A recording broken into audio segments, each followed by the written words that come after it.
देखिए, ये जो डोमिनेंट कास्ट का जो कॉन्सेप्ट है, जिसमें जो सवाल में है, वो एम.एन. श्रीनिवास एक बहुत ही इंपॉर्टेंट सोशियोलॉजिस्ट हैं, समाज वैज्ञानिक हैं। उन्होंने ये वर्ड को कॉइन किया, जिसमें ये कहते हैं कि डोमिनेंट कास्ट, यानी कि क्योंकि भारत में सबकी पहचान उसकी जाति से होती है, कि हमारे समाज में स्ट्रैटिफिकेशन सिस्टम में सबसे मुख्य है जाति प्रथा, और इसी से व्यक्ति अपनी पहचान डालता है। आजकल ऑफ कोर्स उसमें काफी बदलाव आया है, उसके बारे में हम कभी और चर्चा करेंगे। बट यहाँ पे जो प्रश्न है आपका ये है कि डोमिनेंट कास्ट, तो एम.एन. श्रीनिवास ने ये कहा था, अगर हम पूरे इंडिया में देखते हैं तो हर एक जगह पे हर एक की डोमिनेंस अलग है। कुछ इकोनॉमिक डोमिनेंस हो सकते हैं, यानी कि आर्थिक परिस्थितियों की वजह से, सामाजिक या राजनीतिक या संख्या के तौर पे। तो ये जो संख्या का है, ये वोट बैंक में बहुत इंपॉर्टेंट रोल प्ले करता है।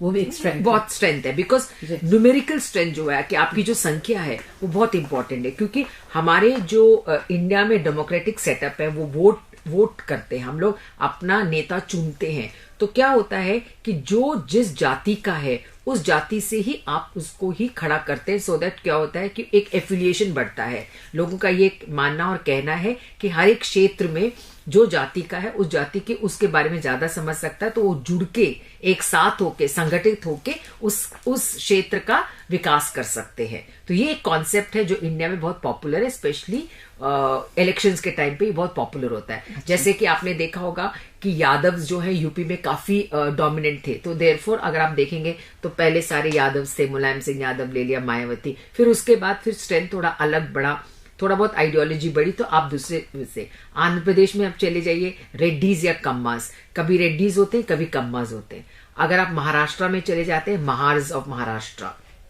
तो इस प्रकार से, क्योंकि ये जो है संख्या बहुत ही इंपॉर्टेंट होती है, उसी की वजह से, बिकॉज वोटिंग इलेक्शंस, इसमें संख्या का बहुत ही महत्व होता है।